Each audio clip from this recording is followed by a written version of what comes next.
anything that touches on monetary value, inevitably, there's going to be a very big party that's going to get involved. And that's the regulatory bodies, right? And they're going to look at this and they're going to be like, wait, hold on. I've already got the rules in place. I got the players. They're licensed, they're certified. Leave them doing what they do. And if you look at across the world, starting in the US, the regulatory environment is becoming more and more clear, right? Especially compared to the last administration. But at the same time, that just means more heavy-handed control, more governance, more supervision. And I think one of the reasons why the Clarity Act in the US is still kind of getting stuck, I think it's moving now, but it's been stuck because you've got like really two massive forces on both sides, really fighting for more technology-driven innovation while being responsible. And then the other side is really trying to protect their turf. So how do you balance the two? 100%. Regulation and governments always slow everything down. That's why it took a decade for the blockchain to take off, was because of regulation.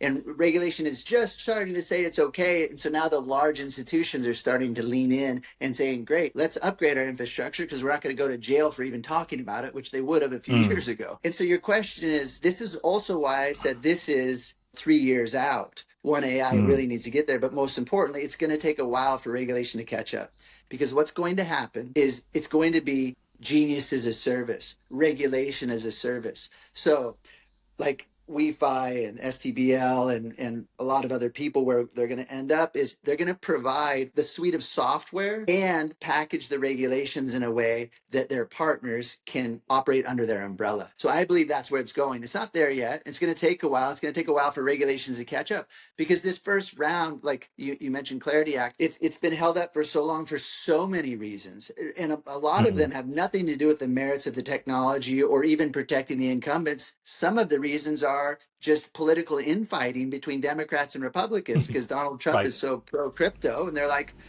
we don't like you, and therefore we don't care if crypto is the best thing in the world. We're going to stop it, right? Or we think the way you're using crypto is not proper, and so we're going to stop that. Like, there's just so much political hair on it around the world. And so as a technologist and as a builder, all you can do is build the technology, provide the best service, and then let the technology fight for itself over time. I use this analogy a lot. Look at Uber, right? When Uber came out, it was illegal. But the thing is, it provided such an amazing service, and the consumers demanded it. You couldn't stop it. Uber had to fight cases pretty much in every state, in every country in the world, because the incumbents tried to shut them down. They're like, you can't do this, and they couldn't, right? They actually, most of the times, the Uber was operating outside of the law, or the regulation wasn't ready yet. And then the regulation caught up because the consumers demanded it.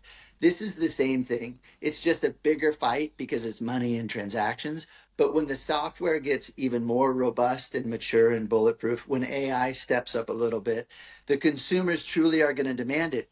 Because look at the Clarity Act, one of the biggest issues. It's sharing of the yield. They're like, oh no. Exactly to your point earlier, right? Exactly your point. You can't give your consumers a better product. We're not going to allow you to share the yield with your consumers because there might be deposit risk. You might pull the money out of banks, and then banks won't be able to make enough money to provide their services anymore. It's like, well, that means it's a crappy business model, right? It's an extractive business model. Now there's software that replaces it all. It's time for the regulations to catch up.